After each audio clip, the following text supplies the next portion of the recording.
Good morning students.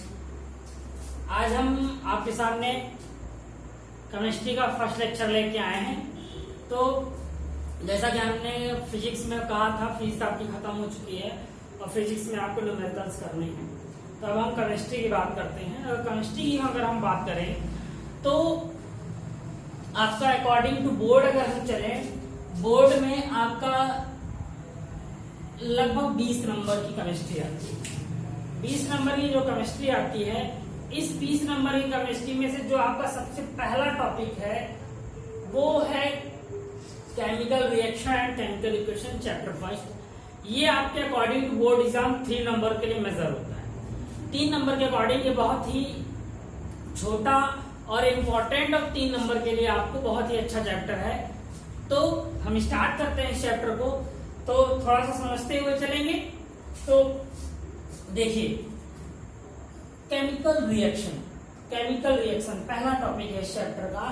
तो chemical reaction क्या होता है अगर हम बात करें तो केमिकल रिएक्शन ये होता है, केमिकल्स देखिए जो सिंबॉलिक जो ये चीजें होती हैं, मतलब कि आपके जो इन्वायरमेंट में सब्सटेंसेस हैं, उन सब्सटेंसेस के बीच में जो रिएक्शन होता है, उन सब्सटेंसेस को अगर मिलाकर जो आप उनको रिएक्ट करके, मतलब कि रिएक्ट करके जो प्रोडक्ट बनाते हो, इसी को हम क्या बोलते हैं, रिएक्शन बोलते हैं। केमिकल रिएक्शन मतलब कि बाय द रिएक्शन हम रिएक्शन से क्या करते हैं, कुछ न कुछ फाइंड करते हैं, प्राप्त करते हैं। तो इसकी आवश्यकता हमको इसलिए है क्योंकि हम 2 चीजों को, 3 चीजों को, 4 चीजों को रिएक्ट कराकर एक प्रोडक्ट फाइंड करते हैं जिससे कि हमको जो चीजें चाहिए जरूरत की वो मिल पाती है। मतलब इसकी आवश्यकता इसलिए है क्योंकि अगर 2 एलिमेंट्स को, 2 गैसेस को, 2 सब्सटेंसेस को, 2 सॉल्यूशंस को, किसी भी चीजों को, 2 या 2 से ज्यादा को अगर हम रिएक्ट करा के थर्ड चीज ले आ रहे हैं, तो यही चीज को करने का जो प्रोसेस है वो आपका केमिकल रिएक्शन कहलाता है। क्या कहलाता है? केमिकल रिएक्शन कहलाता है। अगर केमिकल रिएक्शन में आपके सामने हमने एक रिएक्शन लिखा है, केमिकल रिएक्शन के जो पार्ट्स होते हैं, सबसे पहला पार्ट भाई क्या होता है, जो आपका रिएक्टर्स होता है। दूसरा क्या होता है, प्रोडक्ट होता है। जो रिएक्टर्स होते हैं, दूसरा प्रोडक्ट होते हैं। इसको हम एरो से दिखाते हैं। किससे दिखाते हैं? एरो से। ये सिंगल साइड एरो है, मतलब कि ये चीजें इसको बना रही हैं, ये चीज आप क्या कर रही हैं, बना रही हैं। तो ये आपका रिएक्टेंट, ये प्रोडक्ट होता है। अब केमिकल जो आपका रिएक्शन है अगर देखें तो वो, अगर केमिकल रिएक्शन जो है वो अगर आप आइडेंटिफाई करो तो होते किस टाइप से है, मतलब कि होते क्यों हैं, तो उनके होने का जो रीजन है वो 5 रीजन से आपके केमिकल रिएक्शन होते हैं। चेंज इन गैस,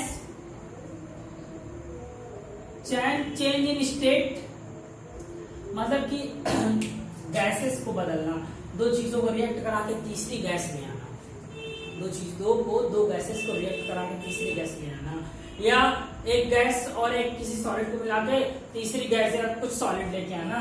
तो क्या होता है, चेंज इन गैसेस होता है। Change in gases, change in states, अगर आप देखो जो मेल्टिंग है, बॉइलिंग है, फ्रीजिंग है, ये सब क्या है, एक केमिकल रिएक्शंस हैं। सारे के सारे क्या है, आपके केमिकल रिएक्शंस हैं। तो क्या करते हैं, चेंज इन स्टेट। स्टेट का मतलब क्या होता है, सॉलिड से लिक्विड, लिक्विड से गैस, इनको चेंज करना चेंज इन स्टेट कहलाता है। इसी तरीके से चेंज इन टेम्परेचर, टेम्परेचर भी चेंज कर, जब टेम्परेचर को चेंज करने की बात आती है तो टेम्परेचर की चेंजिंग में अगर हम देखें, टेम्परेचर की चेंजिंग में हम क्या करते हैं, टेम्परेचर कैसे चेंज करते हैं।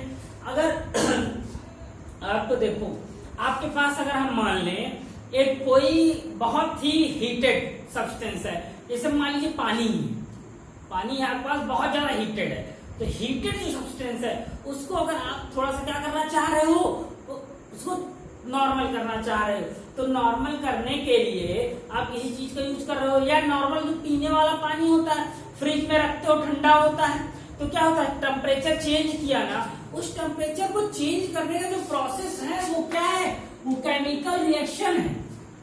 चेंज करने का जो प्रोसेस है वो क्या है, केमिकल रिएक्शन है। तो हमने क्या देखा, 3 चीजें देखी। चेंज इन गैस अगर हो रहा है तब भी chemical reaction, change in state, change in temperature है तब भी आपका क्या है, वो केमिकल रिएक्शन है। केमिकल रिएक्शन हमने आपको बताया 5 टाइप से होते हैं। जब 5 टाइप से होते हैं तो अब ये तो 3 टाइप हुआ, तो इसके बाद का जो 4 टाइप है, तो अब जैसे देखो किसी गैस को फाइंड करना, किसी गैस को निकालना, evaluation of gases, evaluation of gases, इसका मतलब क्या है, इवेल्युएट करना। गैस को इवेल्युएट करने का मतलब क्या है कि जो गैस है उसको इवेल्युएट करने का मतलब उसको उसके यूजेस के अकॉर्डिंग हम क्या करते हैं, उसके टेम्परेचर प्रेशर में क्या करते हैं, हम चेंजेस लाते हैं, उसी को कहते हैं इवेल्युएशन ऑफ गैसेस। क्या बोलते हैं हम, इवेल्युएशन ऑफ गैसेस। ये तो 4, जो 5वां है, अब सबसे इंपॉर्टेंट है 5वां, formation of precipitate, formation of precipitate. ये बहुत ज्यादा आपको दिखता है, मिलता है। तो फॉर्मेशन ऑफ प्रेसिपिटेट, प्रेसिपिटेट क्या है, प्रेसिपिटेट ये है कि अगर हम कहीं पे रिएक्शन कराते हैं, हम किसी रिएक्शन कराते हैं, रिएक्शन करा के किसी भी चीज को हम सॉलिड में बदलें या इनसॉल्युबल में बदलें कि वो सॉल्युबल ना रहे। प्रेसिपिटेट का मतलब होता है कि आफ्टर रिएक्शन जो चीजें मिले वो सॉलिड हो या सॉलिड के पार्टिकल में हो और वो इनसॉल्युबल हो, सॉल्युबल किसी से ना हो, किसी में घुले ना।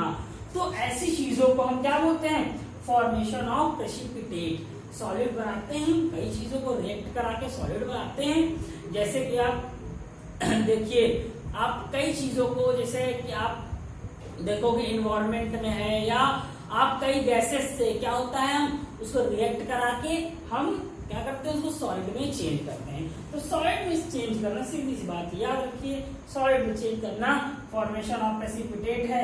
इवेल्युएशन ऑफ गैसेस, गैसेस के बारे में पता करना, इवेल्युएट करना, evaluation of gases, change in temperature, change in state, change in gas. ये 5 टाइप्स हुए आपके, जिससे कि आपको पता चलता है क्या, केमिकल रिएक्शन का, क्या, केमिकल रिएक्शन का। अब हम केमिकल रिएक्शन अगर समझ गए हैं तो हम एक दूसरा टॉपिक ले रहे हैं, केमिकल रिएक्शन के ही तरीके का है, लेकिन बस एक वर्ड यहां से चेंज हो जाएगा। हम उसको क्या बोलेंगे, केमिकल इक्वेशन, जो कि चैप्टर का नाम ही है, जो चैप्टर का नाम ही है आपके। जब चैप्टर का नाम है केमिकल इक्वेशन, अब केमिकल रिएक्शन तो आप समझ गए होंगे। केमिकल इक्वेशन, अगर आप देखो केमिकल रिएक्शन और केमिकल इक्वेशन 2 चीजें हैं। केमिकल रिएक्शन और केमिकल इक्वेशन आपकी 2 चीजें हैं। तो अगर आप देखो, जैसे कि आपका यहां पे लिखा है, जैसे मीथेन, आप मीथेन जानते होंगे, आप मीथेन जानते होंगे। अब आपको मतलब कि अगर आप देखो इन्वायरमेंट में मीथेन गैस आपको मिलती है, इन्वायरमेंट में मीथेन गैस मिलती है, इसको मार्स गैस भी कहते हैं। इन्वायरमेंट में आपके मीथेन गैस मिलती है, इसको हम मार्स गैस भी कहते हैं। मार्स गैस का मतलब क्या है, मार्स गैस का मतलब ये होता है जो दलदली स्थानों पे पाई जाती है, जो दलदली स्थानों पर पाई जाती है, इनको हम मार्स गैस कहते हैं।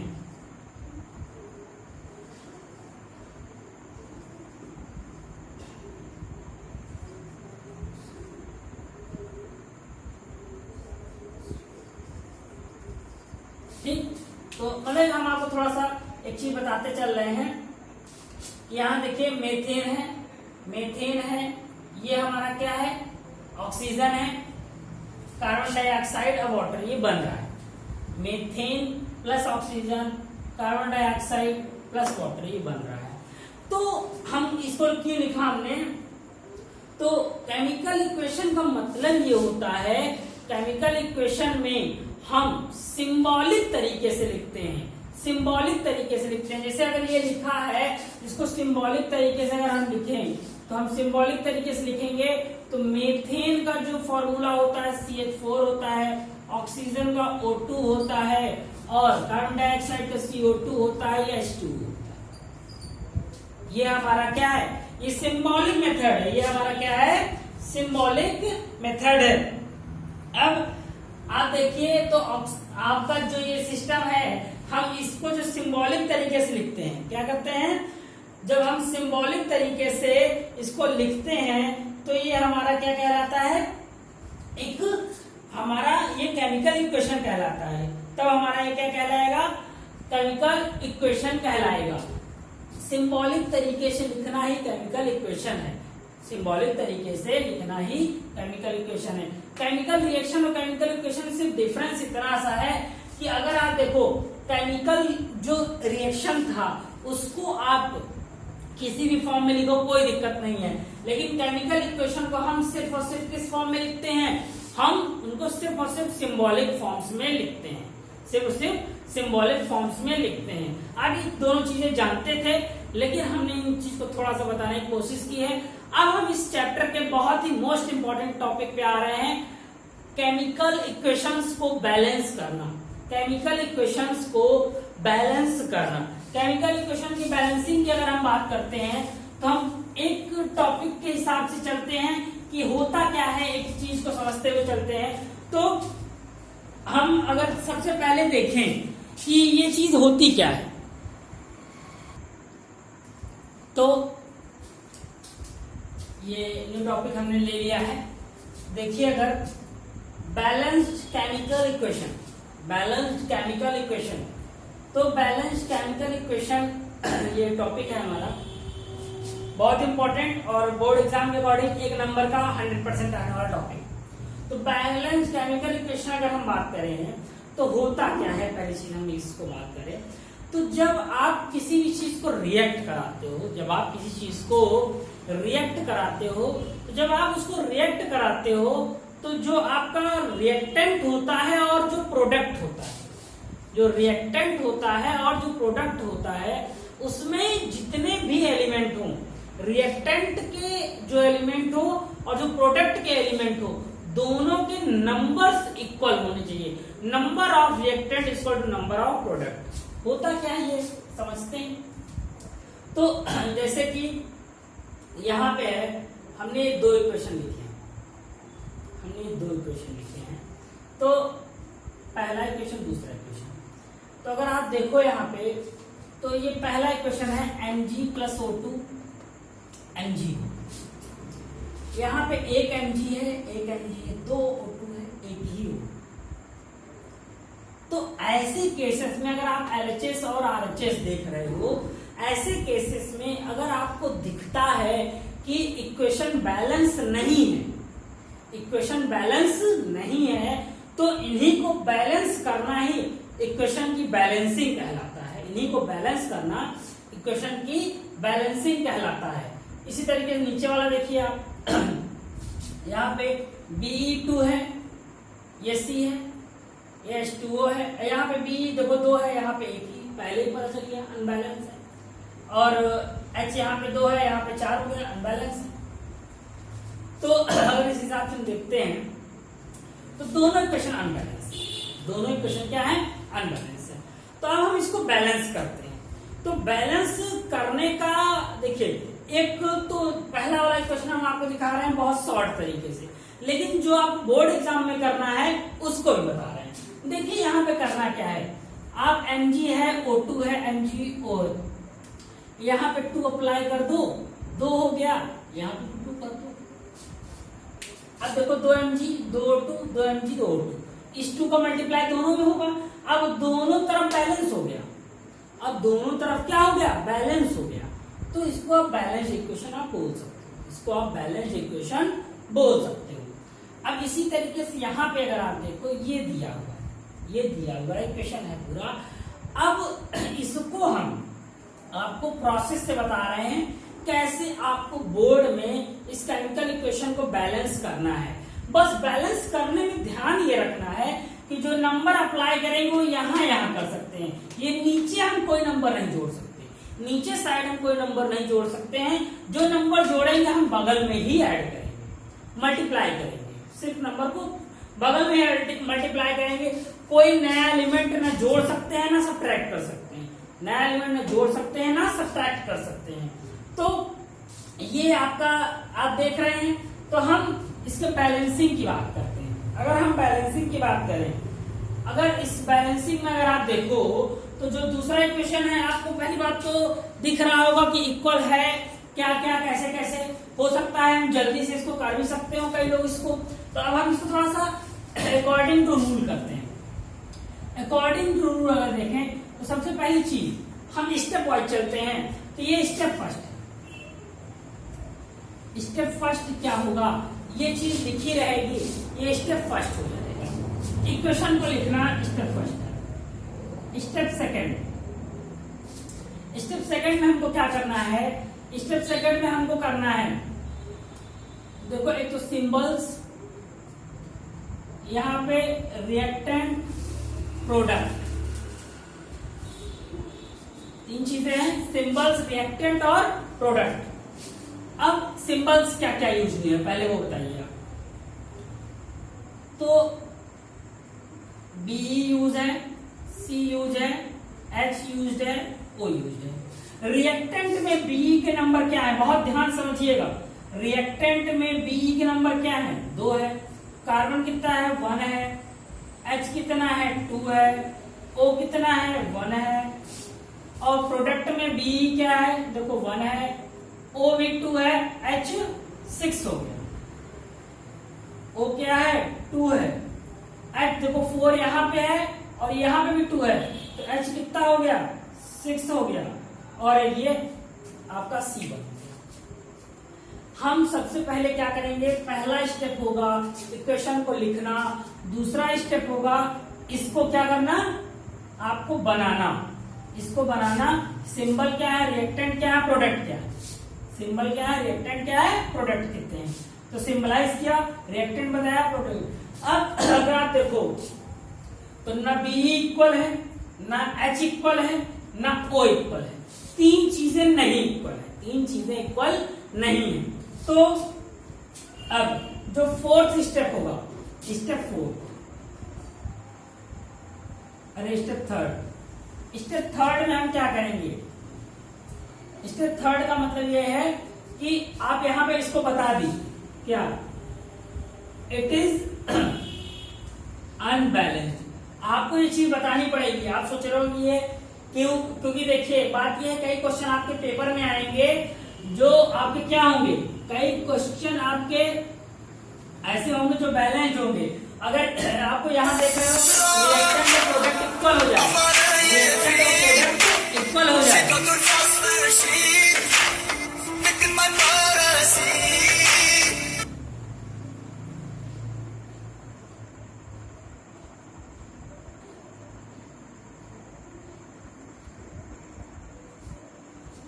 देखिए अगर क्वेश्चन दिया रहेगा, अगर होता है कई बार रिएक्टेंट क्वेश्चन मिल जाता है, रिएक्टेंट और प्रोडक्ट के सारे टर्म इक्वल हो जाएं, रिएक्टेंट और प्रोडक्ट के सारे टर्म इक्वल हो जाएं, तो वहां पे आप क्या करोगे, it is unbalanced equation.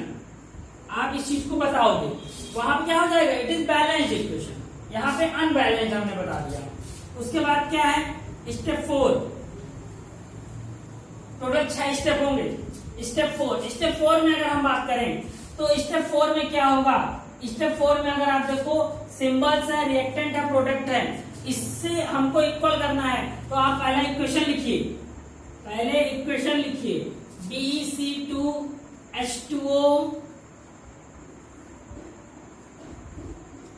BeOH का होल ट्वाइस प्लस CH4। ठीक, तो ये है। यहां पे अगर आप देखो ये चीज हमने लिख दी। अब आपको दिमाग लगाना है, दिमाग आपको लगाना है कि इसको बैलेंस कैसे करें हम। अगर बैलेंस करने की बात करें तो B2 है, तो जाहिर सी बात है यहाँ 2 हो जाएगा, तुरंत खट से कर दीजिए, खट से कर दीजिए, यहाँ 2 हो जाएगी। क्योंकि यहाँ पे 2 होगा नहीं तो दिक्कत आएगी, क्योंकि वेट 2 है, जाहिर सी बात होगा। अब यहाँ पे अगर 2 किया तो ये तो भाई 2 ऑक्सीजन था और 2 हाइड्रोजन था, तो क्या हो गया 4 हाइड्रोजन और 2 ऑक्सीजन हो गए, 4 हाइड्रोजन और 2 ऑक्सीजन हो गए, क्योंकि यहाँ पे 4 हाइड्रोजन और 2 ऑक्सीजन जब आपका यहाँ पे हो गया, देखो यहाँ पे क्या था हमारा ऑक्सीजन कितने थे यहाँ पे 2 है, तो ये 4 हो गया और ये भी 4 हो गया। अब जब 4 ऑक्सीजन और 4 हाइड्रोजन हो गए तो अब यहाँ पे आप किससे मल्टीप्लाई करो, यहाँ पे हम चलते कैसे हैं, यहाँ पे जब OH4 है ये भी 4 है, तो यहाँ O4 यहाँ 4 से कर दो, तो 4 2 सा 8, यहाँ देखो 4 2 सा 8 हाइड्रोजन यहाँ आपको मिल रहा है, 4 इधर है 4 इधर है, 8 हो गया, और यहाँ पे O कितना है 4 हो गया।